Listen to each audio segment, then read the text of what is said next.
basta-basta. Gumamit ay sobrang dami na. Mapa, bata o matanda ka, kahit sino ay pwede ka. Sa TikTok, maraming kalokohan, sayaw, drama o kantahan. Kung ikaw ay sobrang nalulungkot dyan, isayaw, i-TikTok mo iyan.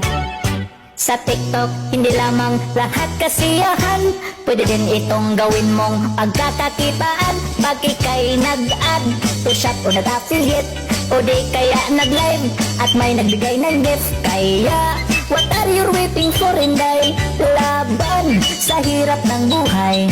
Si TikTok, maraming nangakatok, sila, ikaw pati ako.